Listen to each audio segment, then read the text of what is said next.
As good as Sam Darnold has been this season, he is tied for the league lead in turnovers, creating a potentially significant problem as the Seahawks try to battle for first place in a playoff spot in the NFC. We're going to be breaking down those concerns here on our Monday edition of Locked On Seahawks.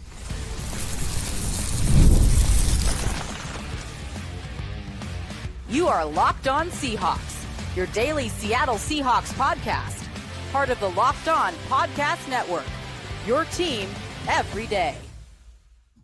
Greetings, 12. This is Corbin Smith, host of the Locked On Seahawks podcast, your daily Seahawks podcast, part of the Locked On Podcast Network, your team every day. Glad to be joined, as always, by my co-host in crime, Rob Rang. And a special thanks to all the 12s listening in, whether you are down in Bakersfield, California, or listening from Houston, Texas. We appreciate each and every one of the 12s making Locked On Seahawks your first listen 5 days a week and supporting the number one podcast network for sports, Locked On Podcast Network.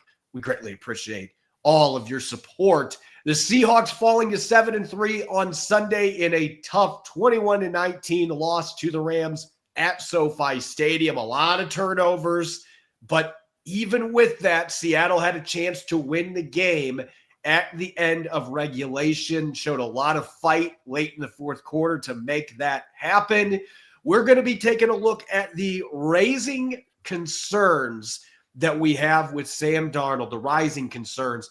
And we're also going to be discussing our Monday Musings, some things that jumped out from the film, looking back at yesterday's game, and got a little bit of a surprise in the third segment is we're going to be dishing out what we think we know and what we think we don't know about the Seahawks team after 10 games. Brought your way courtesy of our friends over at FanDuel. Right now, new customers can bet just $5, and if your bet wins, you'll get $300 in bonus bets to use across the app.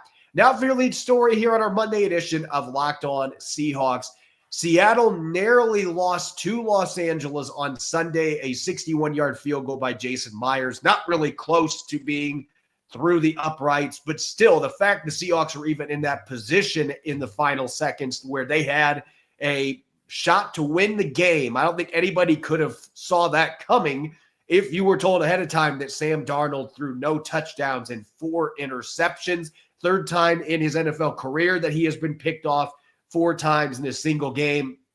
I could certainly tell you, Rob, if you would have told me last week on Thursday or Friday that Darnold was going to throw 4 picks, I'm thinking the Rams win by 30-plus points. I don't see any way that the Seahawks are in this football game. And again, they found a way because their defense played really sound football. And to Sam Darnold's credit, he led a touchdown drive and got him in field goal range at the end of the game, put all those turnovers behind him, and gave the Seahawks a shot here. But nonetheless, 4 turnovers, 14 for the season, which is tied with Tua Tagovailoa for the most in the NFL. 10 interceptions, that's the third highest in the NFL right now.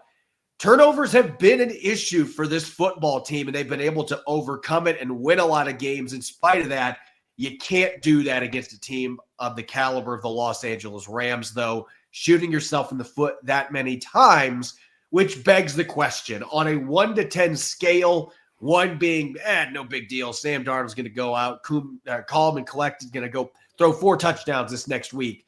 10 being, VMAC is on fire, even though this team's 7-3. Can we win a game against a big team like the Rams?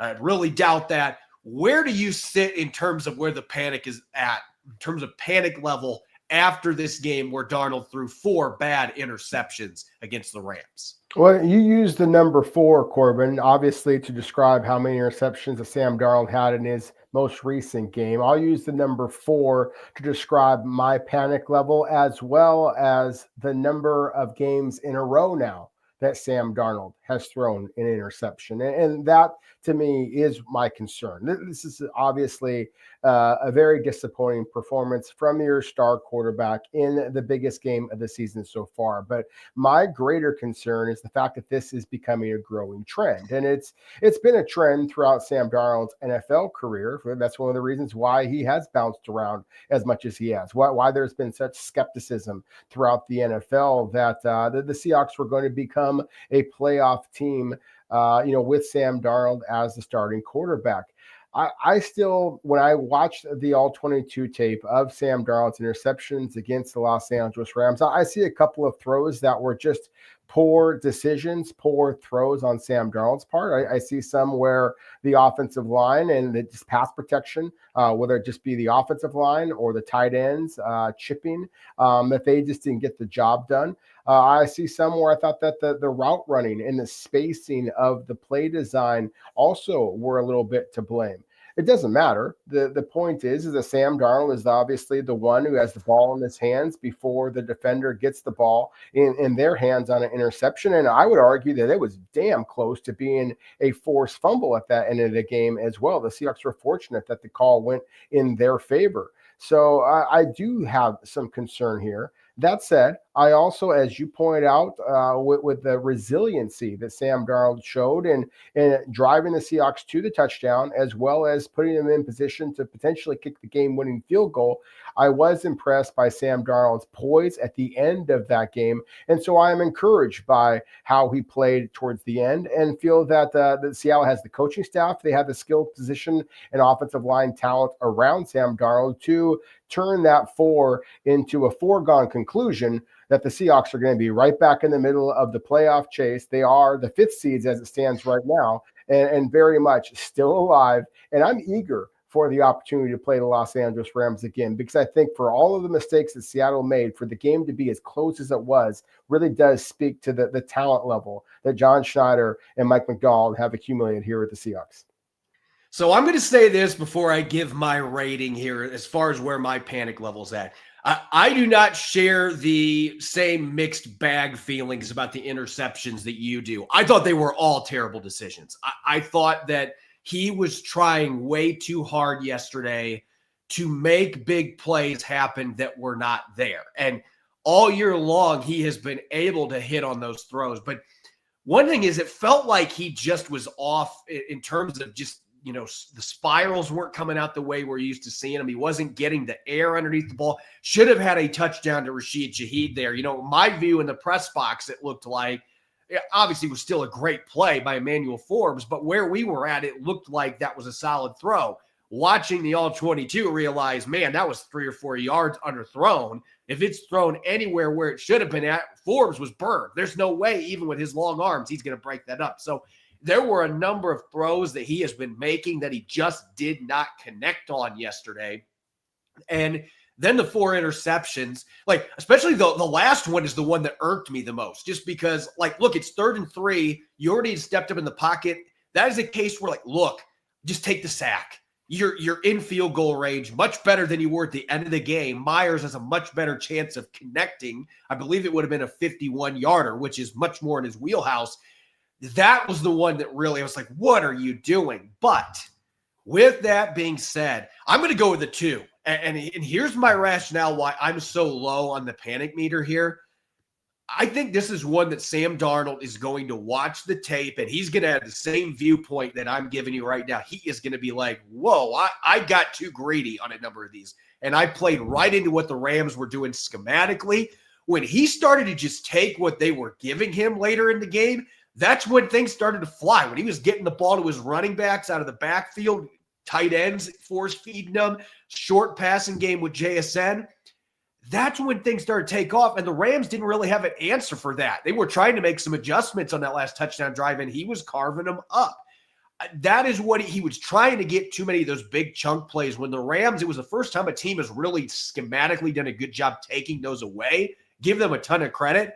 I'm just not overly concerned at all, because I think when you look at the mistakes that were made and what Darnold's done this year, a lot of the picks going into this game were fluky. This game, that was not the case. But I think he's going to go back and look, and I do think he is going to learn from this and feel like, man, I just could have taken a dump off here and gotten a lot more yardage and still be aggressive. This is not saying take the aggressiveness away, but just say, I got to be a little smarter in terms of what I can and can't complete. And I think Sam Darnold has shown this year already that he's capable of doing that. And especially when they play the Rams again, I think he's going to be better prepared for that. No, I think that's fair. I definitely agree with you that I feel like Sam Darnold got greedy in this football game. That some of the throws were to targets that were well covered, and that there were other openings that if he had just looked to the other side of the field, then he had easier throws. In some cases, longer throws, but that they were more wide open. And so I thought that there were some troubling decisions. I thought he played a little bit panicked. I love the fact that you mentioned the play that wasn't an interception, but was absolutely a game-changing play in the poor throw, to Rashid Shaheed. That should have been a touchdown. I mean, that was as wide open as it's going to get in the NFL. And there were some other opportunities to Shaheed in particular that I thought that Sam Darnold, when he develops a little bit of more rapport with his new speed threat, is going to hopefully be able to exploit a little bit more often. But as you said, I also want to give a lot of credit to the Los Angeles Rams, whether it be the defensive coordinator, Chris Shula, whether it be the playmaking defensive backs. They all made some terrific plays. For one, I want to give Kobe Durant especially some credit on that second interception. I mean, this was one in which they just knew the down and distance. It was just to kind of paint the picture on this one. It was there's 14 minutes, 19 seconds to go in the third quarter. So we're just coming after halftime. And the Rams, or the Seahawks, excuse me, are it's 3rd and 9 from their own 36-yard line, and Sam Darnold's in shotgun. It's, again, 3rd and 9. Kobe Durant is going up against Jackson Smith and Jigba. On 3rd and 9, you know that he's basically going to be running to the sticks. I mean, that's just the most likely scenario. And so JSN actually, because Durant is playing off, Jackson Smith and Jigba gets that free release, and he accelerates beautifully downfield as if he is going to go deep. And Durant just doesn't buy it. He just sits on the quick out or quick in-cutting route, and it's just waiting there at the stem of the route. And Darnold actually throws an accurate pass. It's on time. It's actually before JSN even turns his head. Darnold is throwing the ball. But at the same time, the ball is going to the outside shoulder. Durant sees it. It just so happens the Rams have to have one of their best twists of the game. Darnold takes a big shot to his chest. The ball, it just isn't quite as on a line as it typically is, and Durant ends up getting an interception. We can go through all the 4 picks, but that was one in which I thought that the Seahawks actually did a pretty good job. You got to kind of tip your cap to the victorious team in this case. So again, my level of concern is slightly more elevated than yours, but at the same time, I also think that the quality of opponents, the fact that this was a road game, is definitely some of the things that contributed to this, rather than Sam Darnold basically just struggling when the spotlight was at its brightest. And Durant ran the route better than the receiver did on that play. Sometimes that just happens, but same time, getting hit. I mean, you can look at all these plays and nitpick on stuff. I just felt like the decision-making just wasn't there. The accuracy until late was not there. A lot of missed opportunities. Sam Darnold's got to get over that hump with the Rams. That is the one team that he's just had issues with. He get another chance maybe this year to try to rectify that problem, but certainly not going to silence some of the critics with another bad game against the Rams, this time at SoFi Stadium. When we come back, we've got our Monday Musings. We're going to dish out some in-depth takeaways coming out of the All-22, everything non-interception related, coming your way next here on our Monday edition of Locked On Seahawks. The NBA season is in full swing. There's no better place to get in the action than FanDuel, the official sports betting partner of the NBA. Even if you missed the start of the game or want to ride the hot hand like I always do with Steph Curry, FanDuel has live bets on everything from who will score next to fourth quarter comebacks.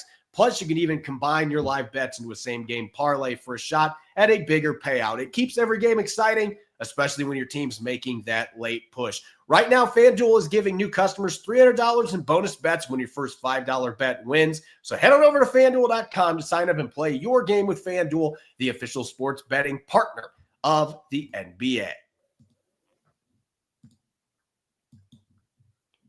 Welcome back to the Monday edition of Locked On Seahawks. This is your host, Corbin Smith. He's Rob Rang. A special thanks to each and every one of the 12s tuning in. And thank you, as always, for making Locked On Seahawks your first listen 5 days a week. We greatly appreciate it. The Seahawks falling 21-19 to the Rams on Sunday at SoFi Stadium.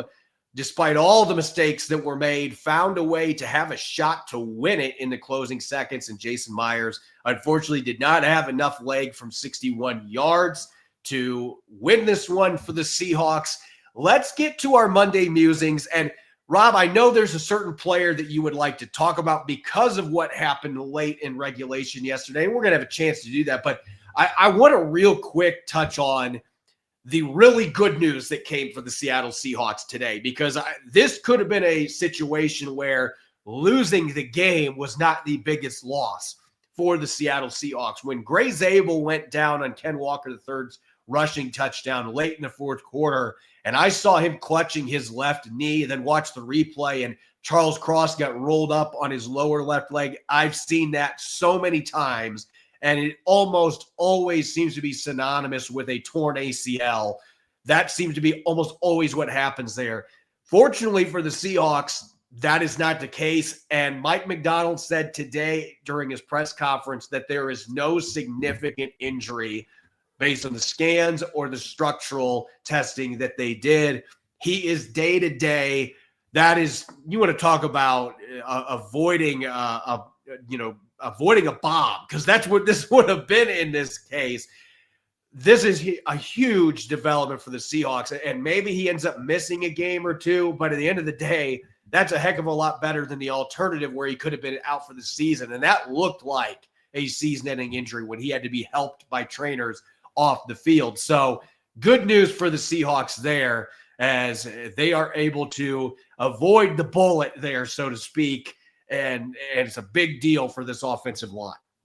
Oh, to be young and flexible. You wonder sometimes when NFL teams will do all of this testing. They bring players in, to their own facility. They go through all of the crazy testing and pulling and prodding of team doctors at the combine. And this is exactly what it's for, is that some guys are just built a little bit differently, a little bit more flexible. And so if Grey Zabel is able to return to the field for the Seahawks in the near future, then there's no doubt about it. Then the Seahawks very much dodged a bullet, so to speak, in this particular game. Because I 100% agree with you, Corbin. I mean, I've been watching an awful lot of football, and when you see guys get rolled up like that, then it often is a terrible knee injury, certainly a season-ending type of knee injury. And frankly, that's what I was expecting. And so when Christian Haynes, number 64, came in at left guard for that final drive of the game, all 10 pass plays, I very much was training my eyes on Christian Haynes to see how he would hold up. And so did the Los Angeles Rams. They did an awful lot of little twists and stunts to very much challenge a player that was picked and expected to contribute immediately, and instead has struggled. And I am thankful and to report that Christian Haynes held up pretty darn well. Now, I know that he didn't get the rosiest of grades from Pro Football Focus. I think he got a 69.3 pass blocking grade. They charged him with one pressure allowed, one hurry based on the same play. And frankly, as a former offensive lineman, as a former offensive line coach, albeit at the high school level, at the same time, the play in which he was knocked is a play in which I thought that he did a pretty good job, because all he did is he sprawled. He had the pass rusher was Jared Verse, who got a running start, and he hit Christian Haynes in his chest. And rather than basically grabbing a hold of him and trying to bear hug him and drawing a holding call, because this particular play was when they were very close to their own end zone, instead he backed up and sprawl. That's basically where you are chest to chest, but you let your legs go backwards. And so by doing that, it allowed the pass rusher to rush into him, and then Christian Haynes was able to knock him down to the turf. This essentially is a pancake block, but it did allow Jared Verse to get into the backfield, force Sam Darnold to escape and run outside, where he actually completes a pass to Zach Charbonnet down the seam for a 4-yard gain. So it was an effective play for the Seahawks. It was the only time in which that Christian Haynes allowed any type of pressure. He worked very well with Oluwatimi, worked very well with Charles Cross. They tried multiple different twists and stunts and having edge rushers and defensive tackles get a running start or be man up, lined up on his nose. And in every situation in which he was asked to pass protect, he did a really good job. Now, obviously, the Seahawks want Grey Zabel back healthy, but if you were as concerned as I was last night in doing the post-game show with Anders Hurst, with Chris Crawford, and with Robert Turbin, I said basically the same thing you just did, Corbin. I was concerned about the loss of the football game, but even more concerned about the loss of Seattle's prized rookie left guard, Grey Zabel. If that is the case, and Christian Haynes is their starter this next week against the Tennessee Titans, against a very good defensive tackle in Jeffrey Simmons, I feel better now, having watched the tape, that Christian Haynes will be up to the task. Yeah, I thought, when I was watching real time, the play that you're talking about, a couple of us in the press box were like, ooh, like it looked like Jared Verse just absolutely dominated Christian Haynes. But as you mentioned, the technique that he used there, if he wouldn't have done that and he just got completely blown over, Darnold might get sacked in the end zone. So it ended up being a smart technique to use there to just buy Darnold enough time to be able to get outside and be able to complete a pass. And I thought the rest of his reps, he looked pretty solid. So you could say mixed bag with that one play. And he didn't have a ton of snaps, but I thought a lot more good than bad there for Christian Haynes. Real quick, Rashid Shaheed, I know a lot of fans were kind of looking at the first game that he had like one catch for 3 yards. When are we going to see this guy? They threw the ball 13 times against the Cardinals in that game. He was much more involved in this one. He had a 31-yard catch down the field, had a 20-yard punt return where you saw that blazing speed. And as we've talked about already in the show, he should have had a 30-plus yard touchdown in this game. He absolutely toasted Emmanuel Forbes, and the throw just was not on target and allowed the corner to be able to reach up and make a play on the football. So you're already starting to see that dynamic speed now play into the passing game more and more. And I think when the chemistry develops with Sam Darnold, that throw is going to be hit 9 out of 10 times. Like Sam Darnold does not miss that throw very often. He's still trying to build timing with his new receiver. So I'm encouraged by what we're seeing on that side of the football. As for my takeaway on defense coming out of this game, there were a number of players. It's funny because you look at the stat sheet and there wasn't anybody that jumped out. Like I gave Uchenna Nwosu the game ball yesterday, and I feel even more confident about that pick after watching the All-22 because he was utterly dominant in this game.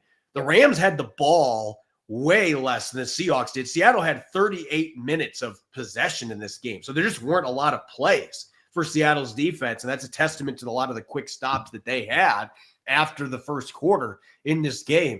But Nick Eamon-Warry, I just cannot stop raving about this kid because it's everything from effort to physicality, and just it looked like Sean McVay was trying to avoid him a lot of this game, and the Matthew Stafford was trying to avoid him a lot of this game.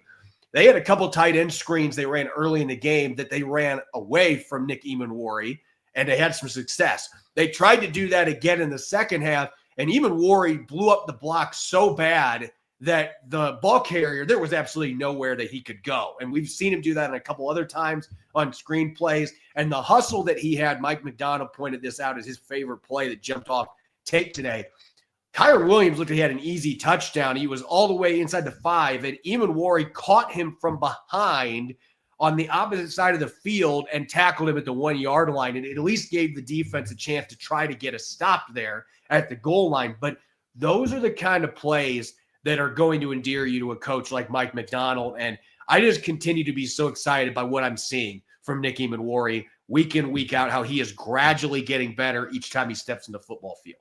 Yeah, that definitely is exciting. Nick Eamon-Warry has been fantastic. I want to kind of wrap up my conversation here when it comes to the Monday musings and some of our takeaways after watching the tape, and just how excited I was for the former Rams, Cooper Kupp and Ernest Jones, going back to SoFi Stadium and really being able to kind of get some revenge on their former team. And instead, it was actually the former Seahawks.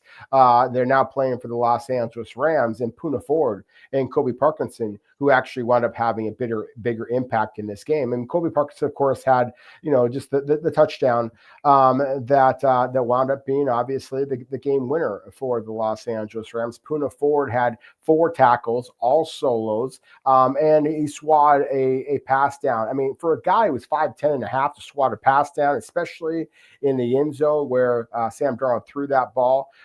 Again, that was a major impactful play for the Los Angeles Rams. And on the flip side, Cooper Kupp has a season low, 2 catches for 15 yards. So hardly the flashy return to SoFi Stadium that a lot of Seahawks fans, myself included, were kind of hoping for. And then Ernest Jones tied for a season low with 6 tackles in this game. And you mentioned the big run by Kyron Williams. There was a couple of times. Kyron Williams ran for 30 yards on one rush, 34 on another, a 10-yard run later in which he dragged Ernest Jones for half of that. This was not the most impressive performance for Ernest Jones. Now, he is battling a knee injury. He did have a bulky brace there, and I love the fire that he showed after the game in defending his quarterback. At the same time, this was not Ernest Jones' best game. So, again, for the Seahawks to get back on the winning track, it's not just about the quarterback. It's about the rest of the team playing well. And unfortunately, 2 former Los Angeles Rams did not play that well for the Seahawks in this loss. And I will say this, Ernest Jones, I thought looked very tentative in the first half. I thought the second half, he looked like Ernest Jones. It was a night and day thing. He was moving much better. I don't know if he was trying to get confidence in his knee or whatever it was. He, in the second half, was getting off blocks. He was beating blocks with his agility. The first half, it was like he was magnetic on blocks. And you just don't normally see that from Ernest Jones. So it was kind of a tale of 2 games. I am encouraged, though, by what I saw in the second half. And the Rams could not run the football to save their lives in the second half, other than an 18-yard end around by Puka Nacua. They couldn't get anything going after halftime. And a big part of that was Ernest Jones played like Ernest Jones in the second half. When we come back, we're going to have some fun here on Locked On Seahawks. A little bit of impromptu, what we think we know and what we think we don't know after 10 games about this Seattle Seahawks squad. We're going to get to that coming up next here on our Monday edition of Locked On Seahawks. Today's show is brought to you by our friends over there at Peloton. Look, folks, it's time to break through the busiest time of the year with a brand new Peloton cross-training Tread Plus that's powered by Peloton IQ. It's Peloton's most elevated technology and equipment yet that gives you real-time guidance, and it gives you endless ways to move, whether you want to work out by yourself or if you want to work out with your favorite instructor, like my personal favorite, Alex Toussaint. He always gets me fired up to tackle the day. And the thing I like about Peloton, it helps me achieve more in less times. They have features that help you plan, stay motivated, track your progress, and Peloton IQ also provides personalized workout plans and recommendations. That's something that I use right now during the busiest time of the year covering the NFL. They plan my workouts for me based on my mood, my vibe, and also my favorite instructors. So make sure you check it out and use it, because it also helps you correct your form in real time, and it maximizes your reps. It counts your reps so that you can do it smarter, safer, and more efficient. Let yourself run, lift, flex, push, and go. Explore the new Peloton cross-training Tread Plus at onepeloton.com. Welcome back to the Monday edition of Locked On Seahawks. I'm your host, Corbin Smith. Glad to be joined, as always, by my co-host in crime, Rob Rang. And a special thanks to each and every one of the 12s tuning in. Thank you, as always, for making Locked On Seahawks your first listen 5 days a week. We greatly appreciate it. And for your second listen, don't forget to check out the Locked On NFL podcast twice a day in the morning. Tyler Rowland, Locked On Titans. We're going to get to talk to him this week. He's always dishing out the great football analysis you're only going to get on Locked On NFL. And then our good friend Tony Wiggins from Locked On Jaguars, dishing it out from the barbershop in the evening show. Locked On NFL twice a day on YouTube and wherever you get your podcasts. As we like to periodically sprinkle in here on Locked On Seahawks, most of the time we have a schedule, and then once in a blue moon, we just decide, you know what? We are going to audible, and we're going to do something out of the blue that's not pre-planned, and that's what we're going to do today. And 10 games seems like a really good area for this, as far as we've got a pretty good sample size. We're coming off a loss, albeit a close one for the Seahawks, and we do this a couple times during the course of the season. Let's talk about what we think we know about the Seahawks team after 10 games and what we think we don't know about the Seahawks team after 10 games. So, Rob, let's start with what we do know, or what we think we know about this football team. What's the first thing that you think you know about this Seahawks squad after 10 games? There's two words that immediately pop out in my mind, Corbin, when I think about the Seahawks. Number one is resiliency. They're just their ability to kind of bounce back, take a shot in the chin and bounce back, whether it be Sam Darnold, whether it be Ernest Jones, as you astutely pointed out, with his return to more Seahawk-like play in the second half. Again, it just speaks to the resiliency.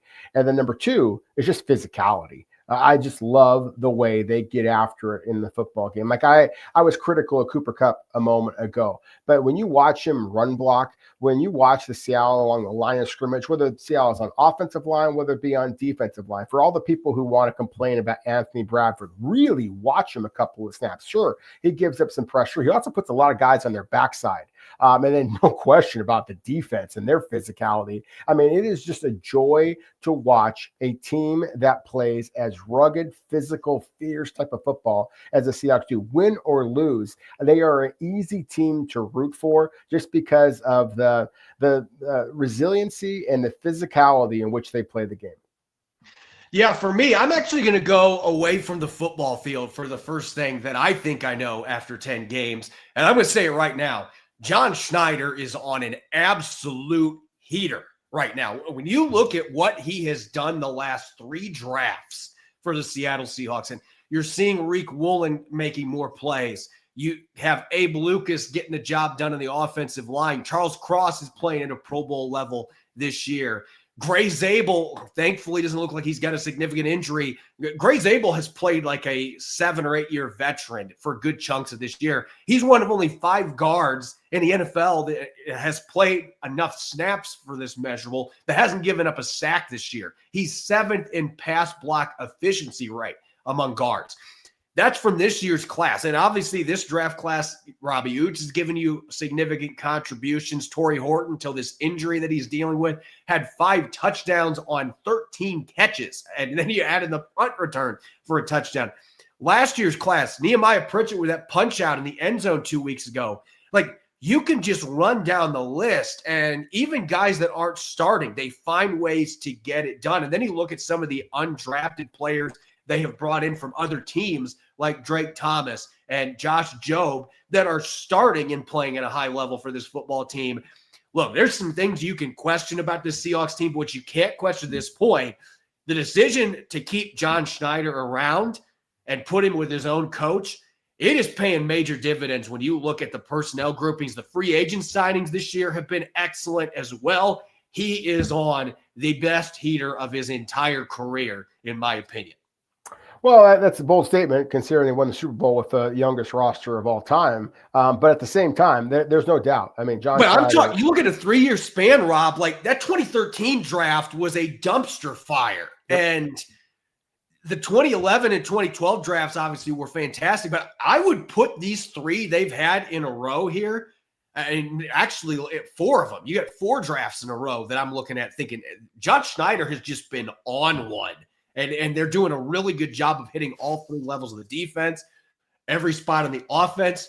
Seeing what Jackson Smith-Njigba is doing as one of your 2 first-round picks. Devin Witherspoon's playing like Devin Witherspoon. Like, I just think John Schneider is just on one right now. Well, I'm not going to argue with that. I mean, I think that Schneider is one of the most astute talent evaluators in all of the NFL. I think he has been that for an awful long time. I love the fact that you mentioned just the hiring of Mike Macdonald in the first place. You know, I mean, there's a lot of people out there who are big Mike Macdonald fans, but at the same time, to go all in with him, and the staff that Macdonald has brought along with him, I think that just the proof is in the pudding, as I often like to say. And so there's no question that Schneider has done a great job there. I want to kind of shift to the what we don't know. One of the things that I think that I don't know yet, it actually deals more with Mike Macdonald and just the reports that we get in terms of medical grades on players and where they are. It is concerning to me that, it feels like with Julian Love, like every couple of weeks we get kind of a hit or miss evaluation of when he is going to get back onto the football field. And so that's one of the reasons why I remain concerned about Grey Zabel. I remain concerned about Torrey Horton, just because, again, he is somebody who is a little bit more buttoned up than maybe Pete Carroll was. We knew there were certain words that Pete Carroll would use. If he said it was a legit ankle sprain, oh my goodness, now he's out for 4 to 6 weeks. I just don't know yet the Mike McDonald's tells. And so that's one of the things that I am excited to learn more about. I'm certainly excited to get some of these some players that are currently sidelined back onto the field for the Seahawks, because to your point just a moment ago, John Schneider has built himself quite the team. Mike McDonald and his coaching staff have, really developed this team into be one of the absolute best in all of the NFL. As far as what I think I don't know yet, I have no damn clue if this running game is ever going to fully materialize the way that the Seattle Seahawks want it to. And not to say that they didn't have some good running plays yesterday. I mean, this is a Rams defense that hadn't given up a run of 20-plus yards this year. And Ken Walker III had a 25-yard. I thought Walker did a lot of really good things yesterday. He was my game ball winner. I loved they got him involved in the passing game finally. But you still had in the red zone going to Zach Charbonnet and to George Holani, and I don't have an issue with that. My issue is that we just can't get consistency. There's not a consistent approach to what this run game is doing. You get these little flash in the pan moments, and then you'll have 3 or 4 run plays in a row that just get blown up. And that has been kind of the sequence of the year, other than the 2 Cardinal games. Those are the only 2 games where they have had the consistency of avoiding the negatives and still getting the splash plays. I just don't know yet what this run game is or what it can be. And the flashes, it's tantalizing. Like, it's one of those things that the allure of those splash plays just keeps you coming back like, we're so close. And then you watch the film and you're like, but yet it feels like I'm so far away yet from what we want with Clint Kubiak's offense. So that's the biggest thing for me, like figuring out how much you can feed Ken Walker III, where he fits into all this in the red zone. And it sounds like the Seahawks want to give him more opportunities, and yet that has not been playing out in the field. And you got to wonder where the health stuff fits into all that. George Holani's earned his opportunities. Charbonnet has been money inside the 10-yard line this year. It's just trying to find that consistency, and it's still, I can't put a finger on what this run game is going to be by the end of the season. Having Grey Zabel healthy, hopefully in the next week or 2, and not having a season-ending injury makes me feel more optimistic, obviously, but there's so many question marks in terms of that run game that still feels to me like the thing that has to get more consistent for this team to be able to consistently beat teams like the Los Angeles Rams. They have got to have that run game humming. And just to this point, just you get these good moments and then it kind of fades away for a while. You want to see more consistency and effectiveness and efficiency from this run game moving forward. As always, you can follow me on X and Blue Sky at Corbin Smith NFL. You can follow Rob at Rob Rang. Make sure to subscribe to Locked On Seahawks on YouTube and wherever you get your podcast to make sure you don't miss a single episode. We come back tomorrow. Tell the Truth Tuesday tidbits, and then we'll be looking at what's new with the Tennessee Titans heading into the matchup in Nashville next Sunday. Make sure you're listening in and enjoy the rest of your Monday. Go Hawks.